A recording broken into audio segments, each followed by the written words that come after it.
బెండకాయ కర్రీని ఎప్పుడూ చేసేలా కాకుండా ఇలా మసాలా వేసి చేయండి. చాలా పర్ఫెక్ట్‌గా వస్తుంది.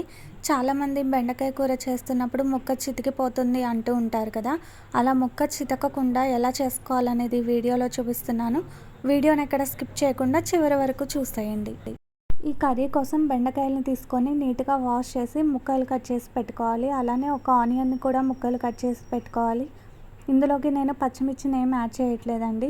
ఇప్పుడు స్టవ్ మీద కళాయిని పెట్టి ఆయిల్ వేసుకోవాలి. ఈ కర్రీకి ఆయిల్ అనేది కొంచెం ఎక్కువే పడుతుంది. ఇప్పుడు ఇందులోకి తాలింపు గింజలు, ఎండుమిరపకాయలు వేసి ఉల్లిపాయ ముక్కల్ని కూడా వేసి ఫ్రై చేసుకోవాలి. ఇవి ఇలా పూర్తిగా వేగిన తర్వాత మనం కట్ చేసి పెట్టుకున్న బెండకాయ ముక్కల్ని కూడా వేసేసి మొత్తాన్ని కలిపి ఒక 2 మినిట్స్ వరకు ఫ్రై చేసుకోవాలి. మనం ఈ కర్రీని ప్రిపేర్ చేసుకునేటప్పుడు కళాయి మీద మూతను పెట్టకూడదండి. అలా మూతను పెట్టడం వల్ల ఈ బెండకాయలో ఉన్న జిగురు అలానే ఉండిపోతుంది. కాబట్టి మూతని పెట్టకుండా మధ్య మధ్యలో కలుపుకుంటూ ఈ ముక్కల్ని ఉడికించుకోవాలి.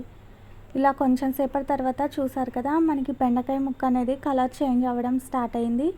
ఇలా కలుపుకుంటూ దీన్ని పూర్తిగా మగ్గనివ్వాలి.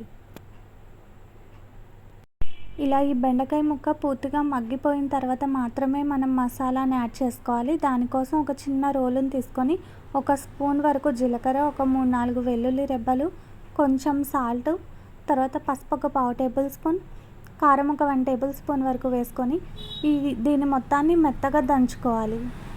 ఇక్కడ నేను రోల్లో దంచుతున్నానండి. ఈ రోలు ప్లేస్లో మీరు మిక్సీలో కూడా గ్రైండ్ చేసుకోవచ్చు. ఇలా దీన్ని పూర్తిగా దంచుకున్న తర్వాత ఈ మసాలాని మొత్తం ఆ కర్రీలోకి వేసుకోవాలి.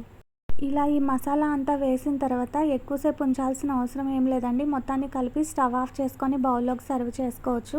ఈ మసాలాతో ఇంతవరకు ఈ కర్రీని ఎవరైనా ట్రై చేయని వాళ్ళు ఉంటే తప్పకుండా ట్రై చేసి చూడండి.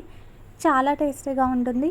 వీడియో నచ్చితే ట్రై చేసి ఎలా ఉందో కామెంట్ చేయండి. ఇలాంటి మరిన్ని టేస్టీ రెసిపీస్ కోసం తెలుగు హోమ్ ఫుడ్ ఛానల్ని సబ్స్క్రైబ్ చేసుకొని పక్కనే ఉన్న బెల్ ఐకాన్ని ట్యాప్ చేసి ఆల్ అనే ఆప్షన్ని సెలెక్ట్ చేయండి. అలానే ఇన్స్టాలో కూడా తెలుగు హోమ్ ఫుడ్స్ పేజ్ని సెర్చ్ చేసి ఫాలో అవ్వండి.